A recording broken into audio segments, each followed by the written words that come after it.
ಈ ಥರ ಒಂದು ಬೇಳೆ ಸಾರು ಮಾಡಿಬಿಟ್ರಂತೂ ಸಾಕು, ಮನೆ ಮಂದಿ ಎಲ್ಲ ತಿಂದು ಖಾಲಿ ಮಾಡೋದಂತೂ ಪಕ್ಕಾ.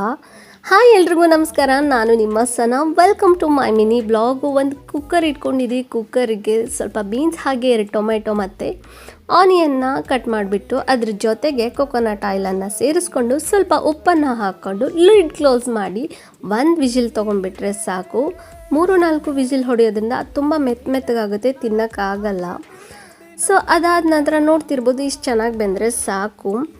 ಒಂದು ಕಡಾಯಿ ಇಟ್ಕೊಂಡಿದ್ದೀನಿ. ಕಡಾಯಿಗೆ ಸ್ವಲ್ಪ ತುಪ್ಪ ಹಾಗೆ ಸಾಸಿವೆ ಜೀರಿಗೆ ಜಜ್ಜಿಟ್ಕೊಂಡಿರೋಂಥ ಬೆಳ್ಳುಳ್ಳಿ ಮತ್ತು ಕರ್ಬೇವಿನ ಸೊಪ್ಪನ್ನು ಹಾಕ್ಕೊಂಡು ಚೆನ್ನಾಗಿ ಬಾಡಿಸ್ಕೊಂಡು ಒಗ್ಗರಣೆ ಕೊಡಬೇಕಾದ್ರೆ ಅದ್ರ ಜೊತೆಗೆ ಸ್ವಲ್ಪ ಅರಿಶಿನ ಹಾಗೆ ಅಚ್ಕಾರದ ಪುಡಿ ಮತ್ತು ಮಸಾಲ ಪೌಡ್ರನ್ನು ಸೇರಿಸ್ಕೊಳ್ತಾ ಇದ್ದೀನಿ. ಯಾಕಂತಂದರೆ ಈ ಥರ ಒಗ್ಗರಣೆ ಕೊಡೋದ್ರಿಂದ ಆ ಎಣ್ಣೆ ಜೊತೆಗೆ ಆ ಬೆರೆಯೋದ್ರಿಂದ ಅದ್ರ ಘಮ ಆಗಿರ್ಬೋದು, ಅದ್ರ ಟೇಸ್ಟ್ ಆಗಿರ್ಬೋದು ನೆಕ್ಸ್ಟ್ ಲೆವೆಲ್ಲೇ ಇರುತ್ತೆ ಅಂತಲೇ ಹೇಳ್ಬೋದು.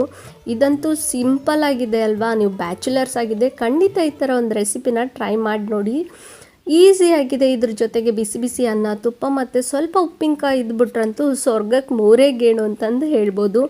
ನೀವು ನಿಮ್ಮ ಮನೇಲಿ ಖಂಡಿತ ಟ್ರೈ ಮಾಡ್ತೀರಲ್ಲ, ಮಾಡಿ ನೋಡಿ.